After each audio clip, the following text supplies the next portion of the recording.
Kindly recite Surah Fatiha for the grandfather of Mehraban Ali, Sayyid Hussain Shah Shamsi Sabzawari Tabrizi. امام حسین علیہ السلام کی شہادت اور آل نبی کو قید کر کے بازاروں میں پھرانے کے بعد لوگوں کے دلوں میں بنو امیہ کے لیے نفرت بیٹھ گئی، اور یوں بنو عباس نے اس نعرے کو بلند کیا کہ ہم امام حسین نواسۂ رسول کے خون کا بدلہ لیں گے، کیونکہ آل محمد پہ ظلم ہوا، ستم ہوا۔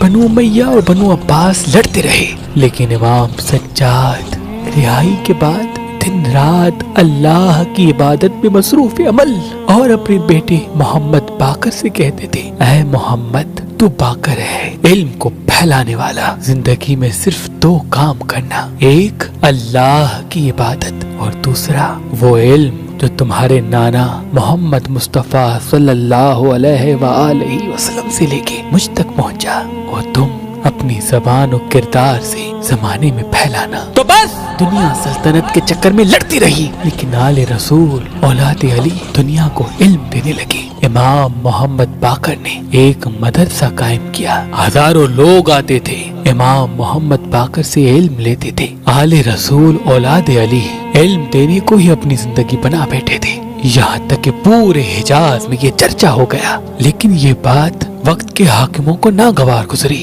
کہ حکومت ہماری، پیسہ ہمارا، لیکن لوگ اولاد علی سے اتنا پیار کیوں کرتے ہیں، علم لینے کے لیے ان کے در پہ کیوں جاتے ہیں؟ تو انہوں نے زہر دے کے امام محمد باقر کو شہید کروا دیا، اور یوں مدرسے کی پوری ذمہ داری امام جعفر صادق پہ آ گئی۔ امام جعفر صادق دن رات مختلف علوم پہ لوگوں کو درس دیا کرتے تھے، یہاں تک کہ دنیا نے تاریخ میں درج کر دیا کہ اس دور میں دنیا کی سب سے بڑی درسگاہ مدرسہ امام جعفر صادق علیہ السلام تھی، جس میں ہزاروں لوگ آ کے پڑھتے اور پڑھ کے اپنے اپنے ممالک واپس جا کے تبلیغ کیا کرتے، جن میں جابر بن حیان اہل سنت کے امام اعظم حضرت ابو حنیفہ بھی کافی سال امام جعفر صادق کے شاگرد رہے۔ بس تاریخ نے لکھ دیا کہ سلطنت دنیا دار سنبھالتے رہے، لیکن دین کو سنبھالنا آل محمد نے اپنا مقصد بنا لیا۔ اللہ کے محبوب حضرت محمد مصطفیٰ صلی اللہ علیہ وآلہ وسلم کے ظاہری طور پہ پردہ فرمانے سے 138 سال بعد امام جعفر صادق علیہ السلام کو اللہ نے بی بی حمیدہ خاتون سے تاریخ 7 صفر 128 ہجری بمطابق 7 نومبر 745 عیسوی کو مقام ابوا کے قریب اللہ نے ایک چاند جیسا بیٹا عطا کر دیا، جس کی ولادت سے پہلے امام جعفر صادق علیہ السلام کو اللہ کے رسول حضرت محمد مصطفیٰ صلی اللہ علیہ وآلہ وسلم نے خواب میں آ کے فرما دیا کہ اے جعفر، اللہ تمہیں ایک بیٹا عطا کرنے والا ہے جس کی صورت اللہ کے نبی موسیٰ سے ملے گی، تم اس کا نام موسیٰ رکھنا۔ تو بس امام جعفر صادق علیہ السلام نے اپنے نانا کے کہنے کے مطابق اپنے اس بیٹے کا نام موسیٰ رکھ دیا۔ اس وقت عباسی خلفاء نے اپنی حکومت کی جڑیں مضبوط کر دی تھی اور آل محمد پہ ظلم کرنا شروع کر دیا تھا۔ یوں آپ بڑے ہونے لگے۔ آپ جب اپنے بابا کی مظلومیت دیکھتے تھے تو زار و قطار روتے تھے، تو امام جعفر صادق علیہ السلام نے آپ کے سر پہ ہاتھ رکھا اور کہا، تم میرے بیٹے قاسم ہو، اپنے غصے کو برداشت کر کے اس کا صحیح استعمال کرنے والے۔ اور تب سے زمانہ آپ کو موسیٰ قاسم کے نام سے جاننے لگا۔ آپ کو عبادت کا شوق تھا، اکثر کر کے خاموش رہتے تھے اور بچپن سے ہی ہر سوال کا جواب قرآن کی کسی نہ کسی آیت سے دیا کرتے تھے۔ اور وہاں 750 عیسوی میں عباسیوں کا پہلا حاکم عبداللہ ابن محمد تخت نشین ہوا، لیکن افسوس جیسے ہی عباسی خلفاء تخت پہ آئے تو انہوں نے آل رسول کو دکھ اور تکلیف کا زیور پہنا دیا۔ جہاں جہاں اولاد علی، اولاد فاطمہ ملتی انہیں قتل کیا کرتے تھے، کیونکہ وہ یہ سمجھتے تھے کہ اللہ کے رسول حضرت محمد مصطفیٰ صلی اللہ علیہ وآلہ وسلم کے سب سے قریب ہم ہیں، ہم ان کی چچا کی اولاد ہیں۔ لیکن لوگ